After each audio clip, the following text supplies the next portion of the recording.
Stop hunting. Start finding. Choose the AT&T Real Yellow Pages with complete ads and up-to-date local listings to find just what you need. Travel to Spain or Orlando Avenue. The finest restaurant featuring cuisine from Spain is open for business, lunch, and pleasure. El Bodegón, our very own 4-star restaurant, is open for business, lunch, and dinner. This is a true gem when it comes to real Spanish cuisine, featuring dishes like paella. El Bodegón also has a great wine selection. Enjoy a 4-star cuisine from Spain today for lunch or dinner at El Bodegón. My universe is everything I imagine. I want to be a graphic designer. How can I get there? The Academy. It fits my busy lifestyle, and I can learn firsthand from instructors who've been there and know what it takes. Hey, my destiny is a career doing what I love, my way. My choice, my school. The International Academy of Design and Technology. You imagine? We can get you there. Call 1-800-932-2900. 1-800-932-2900. Hi, I'm Nicole Alvarez with Speak Out TV, and I'm here with Amy Mercado. How are you? Great, thank you. Amy is running for House District 35, and for some of you who do not know where District 35 is, it is inside Orange County, Winter Park, UCF, Woodbury, Colonial, Curry Ford, Dean, Chickasaw, Lake Underhill, amongst a few. Now, you have been a Florida resident since 1995. I have. So you're not running just out of nowhere. It's not you brand have new. been here. You're a working mom of 4. I am. My goodness. You are business administration, you were a nonprofit manager, and you were a community activist, amongst many other things. How are you, Amy? I'm doing great, thank you. Are you excited about running? I am actually. It's an interesting race. It's an interesting time. It's quite fast. It's quite busy, but I've been out and about and talking to all kinds of new folks, Meeting and all old kinds folks, of new meeting people. new people. It's awesome. Now, you're running against Dean Cannon. I am. You're the Democratic candidate. Yes, ma'am. Now, you are Cannon's first viable opponent since 2004. Correct. And I believe in 06 and 08, he had last-minute write-in candidates. Can you explain that to our viewers? Yes, Representative Cannon ran in 2004 and was elected. Mm-hmm. That was the last time he had an actual opponent, a viable opponent with fairly long distance, with some time. In 2006, he didn't have an opponent per se. He actually had somebody that wrote themselves in at the last minute, didn't really do a campaign. In 2008, the same thing. And actually, the person that ran against him in 2008 created his own party at the last minute. He decided that he didn't like the loyalty oaths between the Republican Party and the Democratic Party, and didn't want to sign either one of those, which you really don't have to, but that's a different story. What kind of party was it? And he created this party that's called the British Reform Party, British Reform Sectarian Party. Wow. He paid his filing fee, and that was the only reason why he ran. And that was the good thing of living in America. You could actually do that.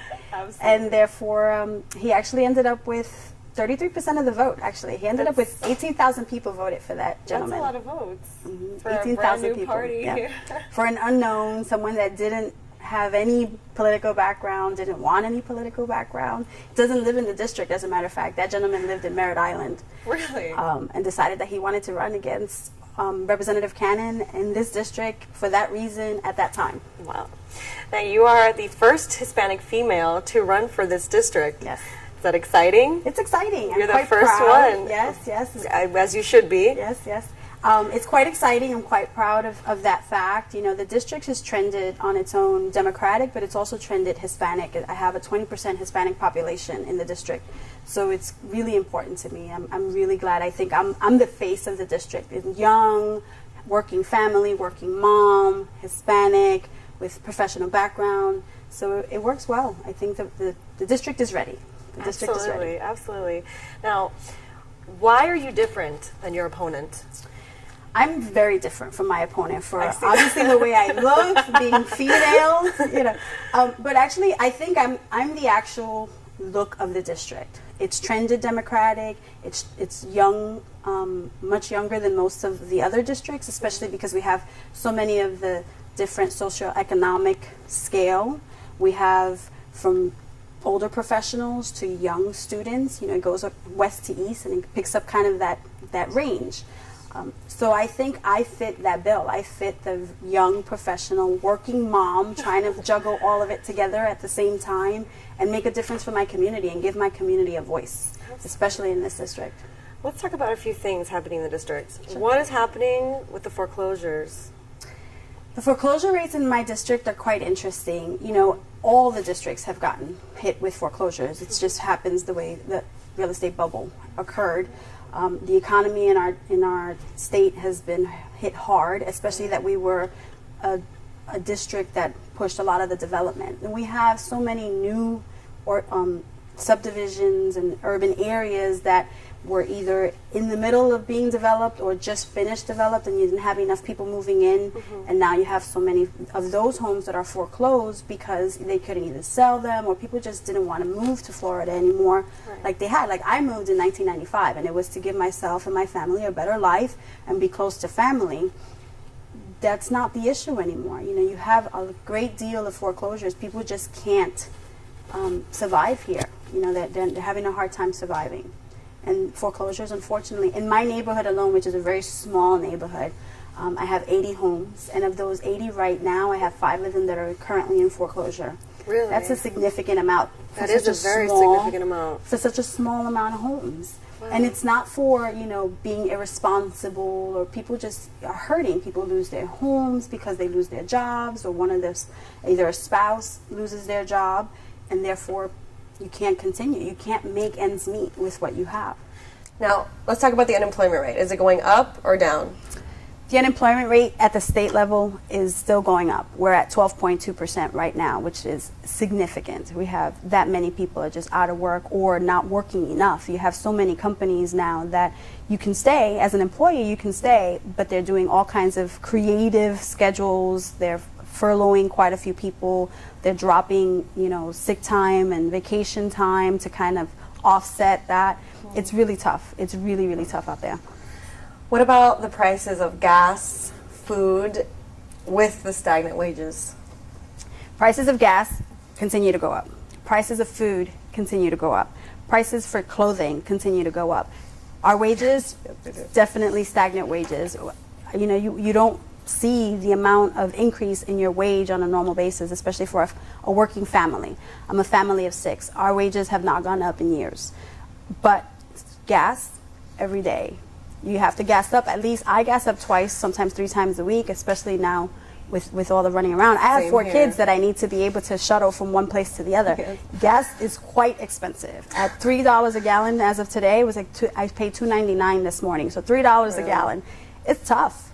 It's really tough out there. Our wages are stagnant, and we still are pushing and pushing and pushing. Where are we going? How are we going to get there? Right. Now let's talk about education. Sure. Unfunded mandates. Now there's 2. House Bill 7189, which is similar to the Senate Bill number 6, and it's the teacher merit pay, correct? Can you explain a little bit about that? Absolutely. Both these bills they're actually similar bills. One's at the House level, one's at the Senate level at the state. And they are tied to how teachers are going to get paid dependent on how students do on their FCATs. Okay. It's really an assault on teachers and students. It's an assault on the children because there's not enough school funding going into the system. The students don't have enough to move forward, and yet now they want to attack our teachers and tell them that regardless of education, whether they have a bachelor's or they want to get a master's or they want to get a PhD, you can do all of that. That's not a problem, but we're not going to pay you for having that. Or we're not going to pay you for having levels of experience, years of experience for their education that they actually give to their students. It's actually a positive to have that much education because then you translate that to your student population. Now they want to give everybody the same amount of pay for the same amount of work, and you end up at the same level. You have teachers that have to have 2 and 3 jobs. These are working families. For the most part, they're working moms and dads that are teachers that have children, and they have to have 2 and 3 jobs regardless of their education level because their pay hasn't gone up in years. You know, and if you even if it does go up at a percentage, what they're paying in gas and food and everything else, it's not enough. It's just not enough. It's a shame that they're doing this to these teachers, and they're pushing it forward. They're going through it on party line basis. The 7189 actually came out of committee yesterday on a party line, 12-5 vote. Republicans voted for it, the Democrats voted against it. I mean, it's really playing politics with people's lives. What do you think is going to be the outcome of this? It depends on how hard we can push and how hard we can fight, and working families actually voicing their opinions on this issue, and how we can help those teachers. This is really, both those bills, in my opinion, are no bills. We need not to pass these types of bills, and we need not to assault our teachers, because we're actually assaulting our children and the next generation, our families. We need to help them. We need to fund the education. We need to fund public education in Florida. If we're going to bring in any amount of economic growth in this state, we need to be able to educate those kids. Without that education, it's useless. Right, I agree. Now, this is similar to the class size amendment, correct? They're not the same, But class they go size with the amendment, same. but they're both education. Right. Class size amendment is something that we actually did in this decade, early on in the 10 decade. years, they're at 10 years ago. About Uh-huh. 10 years ago. They decided that they wanted to bring back down the sizes of our classrooms to give our kids a fighting chance, to give those teachers the opportunity to teach 18, 20 kids, depending on the age, because it depends on elementary school kids versus middle school kids versus high school kids. They need the teachers different. They need the help, differently. Right. And they went through, we passed this, we the voters spoke about this in the early 2000, early in the decade, and passed that yes, we wanted to restrict the sizes of our classrooms so that we can give the kids a fighting chance with those, in those classrooms. And now they're putting it back on the ballot again. They're trying to push it again onto the ballot so that they can peel us back another decade or more, because they don't want to fund education. How hard is that to fund education without that as a base? Where are we going to be? If this passes, what do you think would happen? I think we're going to end up worse than we were 10 years ago or more, further than where we are now, because economically we're worse than we are 10 years ago. I think our kids are just going to suffer more. The people that they're hurting are not themselves. They're hurting our children. They're hurting my children. I have 4 kids right now. They're 17, 16, 13, and 12.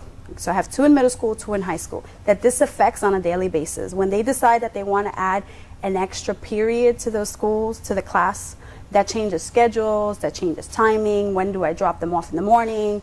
Last year, as a matter of fact, who's picking them up in the afternoon? How are they going to get to and from?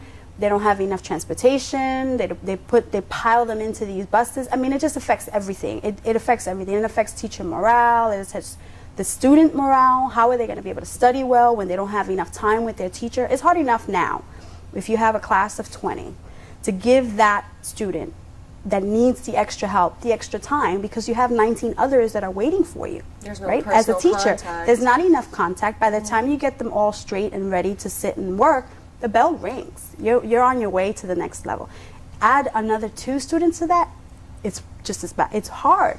Add 5 students to that, what kind of attention are those students going to have? And how are they going to pass those FCATs that now they're tying these bills to on merit pay for those teachers?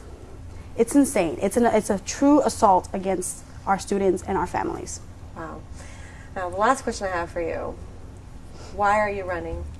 I'm running, to be quite honest, because I'm tired. I am so tired of the political game in Tallahassee against families like me, against families that are trying to make it better. They're trying to do better with their children. They're trying to educate that next generation. I am so tired of that corruption. It is blatant corruption in Tallahassee. Our politicians have decided that they want to choose the people that they want as voters so that they can do anything that they want at a state level, so that for their political careers, for their political gains, it doesn't matter to them how that affects the people that they're supposed to be representing. In my district, we have 102,000 registered voters. Mm-hmm.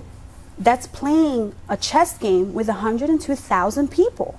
How is that fair? How is that right? So I decided, regardless of who I was running against, I live in the district. I believe the district needs a voice. I believe the district needs help. And I think that in getting to Tallahassee, I bring that help. I bring that voice and try to fight for that balance, because we have no balance in Tallahassee right now. It's definitely one-sided. We need to push for that. Thank you so much, Amy, for coming. Amy Mercado, House District 35. We will be right back. Thank you.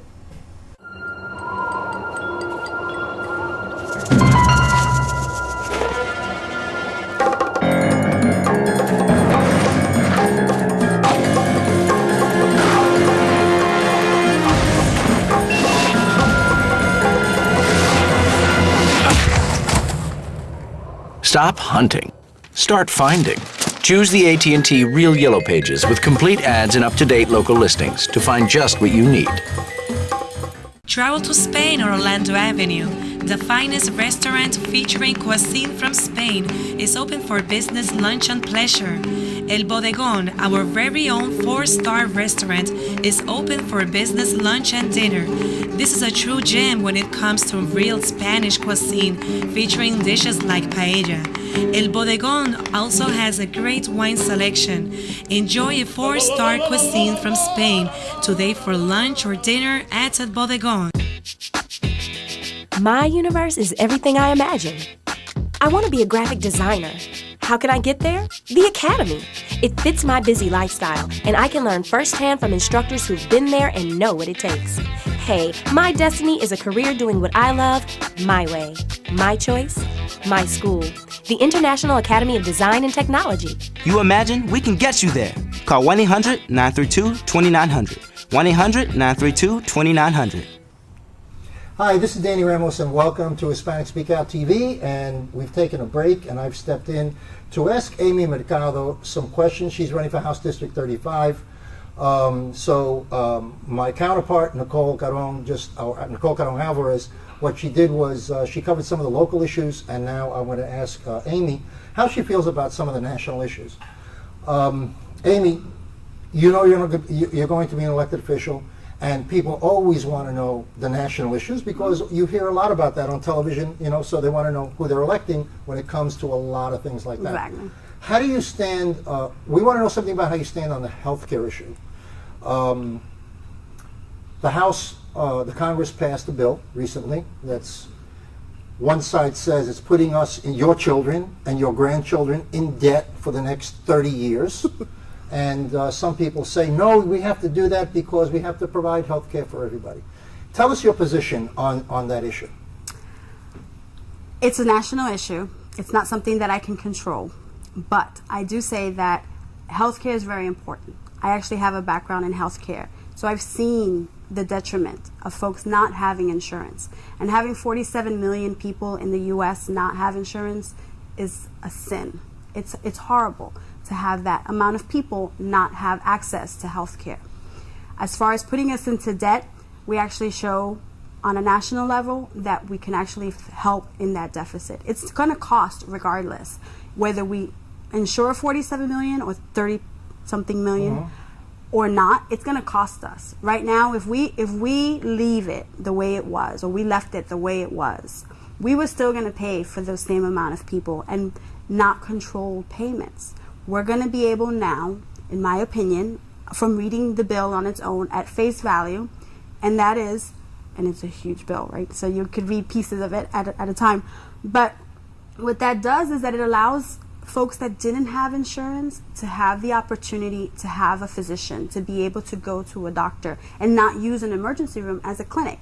It's giving that opportunity to people to be able to be covered. Without that, we're still going to pay for it regardless because they'll use those emergency rooms as clinics. And that's the most expensive healthcare. Working in an emergency room that I have experience in, I worked locally in an emergency room and I came from New York working out of an emergency room. It is really expensive to use the emergency room for a sinus infection. It is very expensive to use the emergency room because your child has a fever. And you knew about that fever, right? You waited and waited and waited because you don't have health care. You don't have insurance to be able to take that child to a pediatrician. And what did you do? You waited until late Friday night when now you can't break that fever anymore and you take them to an emergency room. That's going to cost you hundreds, if not thousands of dollars for something that if you had preventive medicine, preventive care, if you had a pediatrician for that child, then you're able to say, okay, it's going to cost me whatever my copayment is. I'm going to take my child to the doctor and be able to be seen. But if I don't even have that, how are we going to be able to move it forward? We need to make some form of change. And this at least puts us in that path.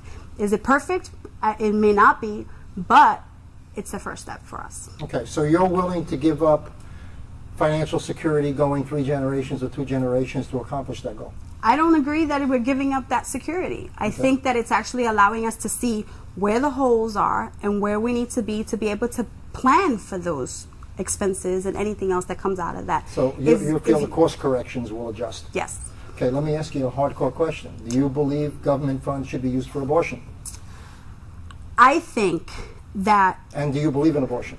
I think that a woman's right to choose is a woman's right to choose between her husband or spouse, and family. It's not something that needs to be in legislature. I think that that's a very personal issue, and it shouldn't be something that they use as a puck at a national level or at a state level. But if it's a personal decision, then why use government public funds if it's a personal decision? So do you believe the government money should be used for abortion? I think that depending on who's going to need it.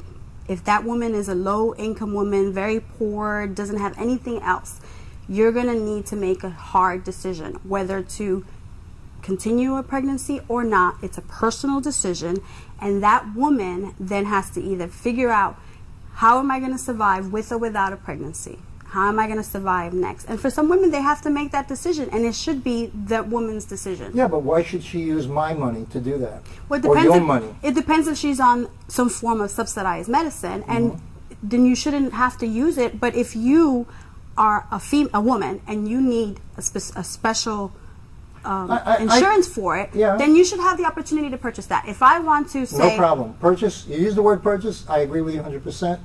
I just don't think that government funding should encourage abortion. I don't think that's it's a personal encouraged. belief of mine. I'm sorry for editorializing because I usually don't do that, but in this particular I don't case, think it's an encouragement, though. I think it gives the healthcare plan gives women at large an opportunity to make that decision and purchase if they feel like purchasing that type of coverage, and that then becomes a decision between them and their spouses or significant others.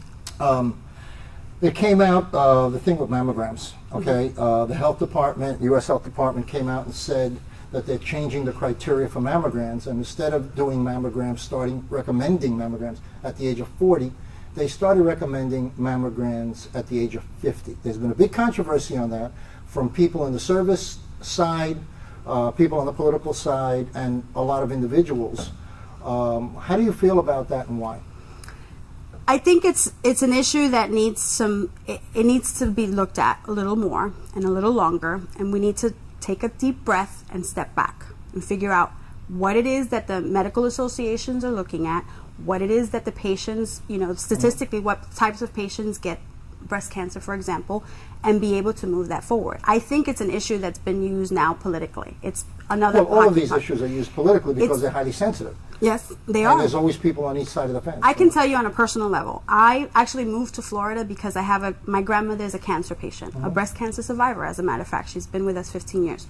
When we moved to Florida, they gave her 6 months to live, okay, because they couldn't control her breast cancer. She was very young at the time. She was 57 years old. And she had been doing the mammograms on a biannual basis, and then first at 5 years and then biannually, and nothing happened. It was normal. Every one of those mammograms were normal. It just so happened that in '95, she found a lump that actually hurt her. And the physicians were telling her, if it hurts, it's not cancerous, it should be okay. And it was cancerous, and it was very aggressive cancer. So it's still something that you need to be able to look into, figure out what the policies are, what the statistics are, what are the chances of someone like my grandmother. She may have been an exception. She may not have been part of the rule. You have to sit back and look at it and figure out what's going to be the best course for those. Well, I had some people here not too long ago, and we were discussing the same subject. There is a percentage of women, and it's not a small percentage. I don't remember exactly what it was. It could be as high as 15%. that do get breast cancer between 40 and 50. And then the percentage spikes from 50 on. Right. Obviously, you know, Right, you're 'cause they're older, and older. it spikes dramatically. So the big question was, okay, do we forget about those people, and those people can be, we tell those people, well, don't spend the money, and run the risk of those people actually dying as a result of it. In other words, you can lose a certain number of people versus not losing a lot of people. But if you're in that number, Where you know what I fall. mean? Where you're 42 and you say, no, I didn't get it, and all of a sudden at 43 you have breast cancer. But there's risk factors. I think it's overgeneralization. There are risk factors. As someone who has a person within my family, close generation, then I am now at higher risk. So therefore the scale is different for me versus someone who's never had that history in the family. And you have to give the medical associations that wiggle room to be able to make those decisions. Are they all going to be perfect? No, but medicine isn't perfect. It's not a perfect science. Well, you know, you got to leave. You have to be proactive in your own health, basically, Correct. and make sure that if you feel it, go do it. You know Correct. what And there's exams. I mean, women are told as young as, I have an 18-year-old, 17-year-old going on 18, and she goes to her pediatrician and they tell her, you know, you're at this age you should be doing these things. At Right. this age you should be doing that thing. If you are proactive and you take preventive measures within you know your body best. So you know when something's funny. Yeah. You don't feel well, it's different, you know, a new growth or something, then you make that decision and you move forward. You don't wait. Just, we only have a minute and a half left, and I want to just do a real quickie, 20 seconds. Are you for or against the war in Afghanistan? The war in Afghanistan, I think, is something that we need to finish. We can't just leave. It's something that has taken so long to finally find its way and a path and real planning. I think I'm for the troops. I come from a family of servicemen and women, and I think that we just need to support those troops and leave the politics out of it. Okay, that's what I have for you, Amy. It was really great having you here. We hope to have you back again. I hope Thank you. I hope I that the appreciate that. race really activates some political controversy and gets some people who are not active in these times, and we can really roll forward and see some fresh faces Just people in the involved. house. Absolutely. Yeah, you got to Great. get new people involved, because like you were saying, the old guard will always be there unless new people come in That's to right. make change. You can't make a difference if you're not in it. And democracy And people is based need upon to change. be in it. Yeah. You know, change is good. Change Exactly. is really good. Well, I'll talk to you soon, okay? Thank you. And you can come back again, and we'll call you, and you can be back next Absolutely. month. This is Danny Ramos on Hispanic Speak Out TV. We'll see you next week, every Tuesday, 9:30 p.m. on Bright House Cable. Don't forget, if you want to know about politics, this is the only place where you get the straight story. We'll see you next week. It's 4 o'clock. You want to dial in? Yeah, you know, these calls would go a lot better if we had an office. This is our office. This is your daughter's dorm room, Bob. Listen, we have internet, telephone, Dorm room. lounge. It's all free. Could just do business at FedEx office. They've got Wi-Fi, workstations. A lot of them are open 24/7. It'll still save us an overhead. Hey, baby. Here, give me sugar. Get a room. Technically, this is her room. Hello, we're on. We understand. You want less overhead. FedEx office. My universe is everything I imagine. I want to be a graphic designer. How can I get there? The Academy. It fits my busy lifestyle, and I can learn firsthand from instructors who've been there and know what it takes. Hey, my destiny is a career doing what I love, my way. My choice, my school. The International Academy of Design and Technology. You imagine we can get you there. Call 1-800-932-2900. 1-800-932-2900.